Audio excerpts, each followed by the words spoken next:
Let's suppose जो कि needy होगा, ठीक है, उसको एक पेयर ऑफ इलेक्ट्रॉन चाहिए, तो वो क्या करता है, उससे एक पूरे का पूरा पेयर ले लेता है।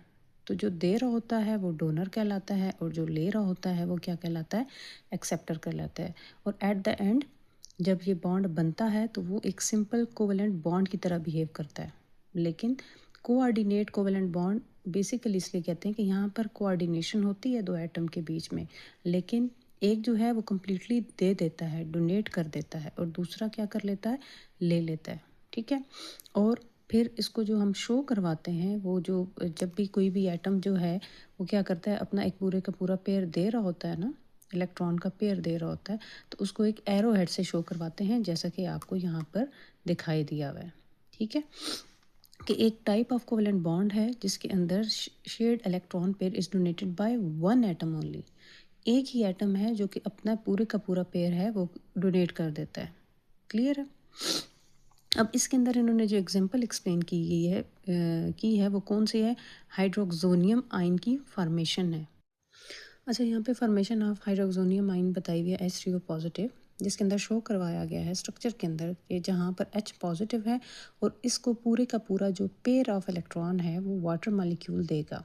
और वाटर मॉलिक्यूल में से कौन देगा पूरे का पूरा पेयर, जैसा कि हमने एक स्ट्रक्चर के अंदर देखा था कि यहाँ पर अगर आप देखेंगे ऑक्सीजन के 2 इलेक्ट्रॉन यहाँ पर हैं, 2 आगे हैं जो आपको शो करवाए गए हैं, ठीक है।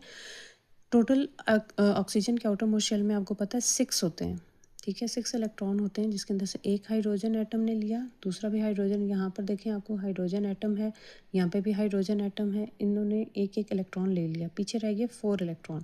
4 में से ये जो 2 पेयर्स हैं, ये 2 पेयर्स में से यहाँ पर पूरे का पूरा पेयर आ जाएगा, ठीक है। ये पूरे का पूरा पेयर हाइड्रोजन को मिल जाएगा और हाइड्रोजन यहाँ पर क्या हो जाएगा, स्टेबल। समझ आ रही है बात। और पीछे ये जो 2 पेयर्स हैं ना ऑक्सीजन के साथ, ये रिमेनिंग रह जाएंगे, और इस तरह ये जो बन जाता है आपके पास H3O पॉजिटिव, ठीक है। इसको हम क्या बोलते हैं, हाइड्रोक्सोनियम आयन, ठीक है, इसकी फॉर्मेशन है। अब यहाँ पे लिखा है the positive charge covers the whole of the hydroxonium ion. After the formation of hydroxonium ion there doesn't remain any difference between a coordinate covalent bond and covalent bond.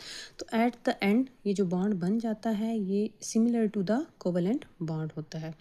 तो स्टूडेंट्स होपफुली आपको ये वाला जो topic है, ये वाला formation of हाइड्रोक्सोनियम ion clear हो गया होगा। बेसिकली क्या है कि coordinate covalent bond is a type of bond which is formed by the transfer of a pair of electron, ठीक है। एक पेयर ऑफ इलेक्ट्रॉन जाता है और जो भेजने वाला है उसे डोनर कहते हैं, जो लेता है वो एक्सेप्टर है।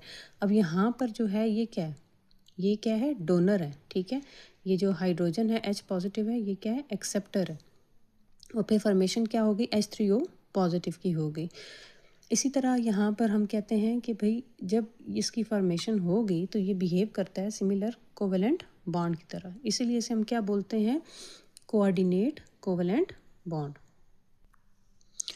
ओके स्टूडेंट्स, ये वाली अगर आप रिएक्शंस को देखें अमोनिया एंड बोरान ट्राइफ्लोराइड का, ठीक है, इस रिएक्शन को समझने के लिए ज़रूरी है कि आपको ये पता हो कि यहाँ पर बोरान के अंदर कितने इलेक्ट्रॉन्स की कमी है। इसने बॉन्ड जो F के साथ बनाया वह F3 के साथ बनाया, यानी BF3 ने किस तरीके से बॉन्ड बनाया है, और बोरान को कितने नंबर ऑफ़ इलेक्ट्रॉन्स और चाहिए होंगे। अच्छा, ये जो डायग्राम आपके सामने दी हुई है यहाँ पर अगर आप देखें तो नाइट्रोजन है, इसके पास एक पूरा लोन पेयर है NH3 के अंदर। नाइट्रोजन के जो 3 इलेक्ट्रॉन्स हैं वो हाइड्रोजन के साथ शेयर हुए हैं, ठीक है। तो ये वाला हाइड्रोजन, ये हाइड्रोजन और ये हाइड्रोजन स्टेबल है। अगर हम BF3 की बात करें तो यहाँ पर जो रेड डॉट्स हैं ये शो करवा रहे हैं इसके फ्लोरीन के इलेक्ट्रॉन्स को, एंड देन जो ब्लैक है वो शो करवाएंगे बोरान के। अच्छा, जो फ्लोरीन है उसके आउटर मोस्ट शेल में क्योंकि 7 इलेक्ट्रॉन्स होते हैं तो फ्लोरीन के 7 है, ये बोरान के एक एक इलेक्ट्रॉन के साथ बॉन्ड बना लेगा। BF3 बोरान के अंदर क्या है जी, आउटर मोस्ट शेल में 3 इलेक्ट्रॉन है, ठीक है। अब अगर 3 इलेक्ट्रॉन है तो यहाँ पर आपको दिखाई दे रहा होगा, यहाँ पर एक जो आपका बोरान का इलेक्ट्रॉन है और देन फ्लोरीन का, यहाँ से बॉन्ड बन गया, फ्लोरीन अपने 8 पूरे कर रहा है, ठीक है। इसी तरह इस तरफ भी देखें, इस तरफ भी देखें तो बोरान के पास 6 इलेक्ट्रॉन है, ठीक है ना। बोरान जो है वो उसके अगर हम 3 यहाँ पर बॉन्ड बना भी दें ना, 3 इलेक्ट्रॉन वो है, फिर एक एक इलेक्ट्रॉन जो है वो फ्लोरीन के साथ शेयर कर रहा है, तो टोटल इसके पास कितने हो गए, 6 हो गए। तो इसको 2 और इलेक्ट्रॉन चाहिए स्टेबल होने के लिए। तो बोरान क्या करता है, नाइट्रोजन जो है ये पूरे का पूरा पेयर इसको देगा, ठीक है। जब देगा यानी डोनेट करेगा तो यहाँ पर जो बन जाएगा, एरो से शो हो रहा है कि नाइट्रोजन अपना पूरे का पूरा पेयर किसे दे रहा है, बोरान को, ठीक है। तो ये फॉर्मेशन हो जाएगी बोरान ट्राईफ्लोराइड की, BF3 की।